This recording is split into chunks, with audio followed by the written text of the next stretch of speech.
बहुत कठिन होता है।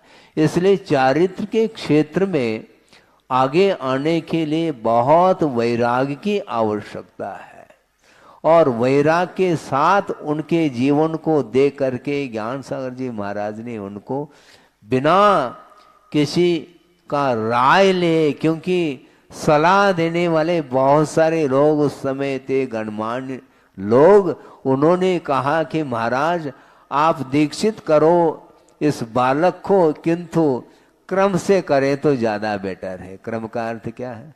पहला क्षुल्लक बना दो, फिर ऐलक बना दो, फिर बाद में दे देना। 3-4 साल 5 साल साधना के माध्यम से परीक्षण करके यदि आप दीक्षित करोगे तो अच्छा रहेगा, हमारा यह मंतव्य है। ऐसा कई लोगों ने वहाँ पर बात रखी, किंतु आचार्य ज्ञान सागर जी महाराज थे, उन्होंने भरी सभा में स्पष्ट रूप से उत्तर दिया, ये आपका विषय थोड़ी। हाँ महाराज अभी वो बालक है, हाँ कोई बात नहीं, कोई बात नहीं, तुम सारे सारे वृद्ध हो, आ जाओ तुम्हें दीक्षित करता हूं। बात समझ में आ गई। वो बालक है और तुम वृद्ध हो गए हो, किंतु अभी भी विषयों से ऊपर उठने का भाव जब तुम्हारे अंदर नहीं है तो वैराग्य होगा कब तुम्हें?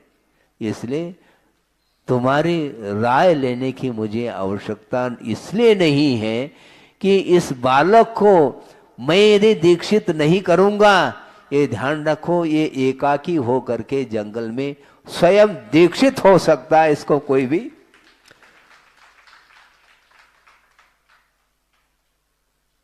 भी रोकने वाला नहीं है, ध्यान रखो। क्योंकि वैराग्य जिसको उत्पन्न होता है उसको कोई भी रोक नहीं सकता।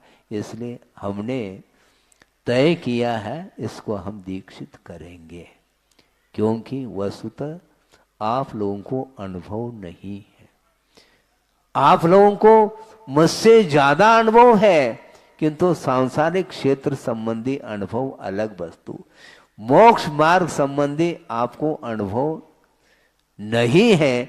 इसलिए इस क्षेत्र में आप लोगों को सलाह देने की कोई आवश्यकता नहीं है, क्योंकि आचार्य कहते हैं यो यत्र अनविज्ञ स तत्र बालः, जो जिस क्षेत्र में अनविज्ञ है उस क्षेत्र में वह बालक है। वह 80 साल का भी क्यों न हो, वह बालक इसलिए है क्योंकि मोक्ष मार्ग संबंधी कोई ज्ञान नहीं रखता, कोई अनुभव नहीं रखता है।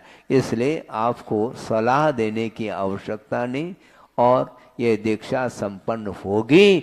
इस प्रकार कहने से पूरी जनता ने इसका समर्थन किया, और आचार्य ज्ञान सागर जी महाराज कहते हैं तुम समर्थन करो अथवा न करो, जिसकी आत्मा ने चारित्र का समर्थन किया है उसको रोक नहीं पाएंगे, और दीक्षा संपन्न हुई।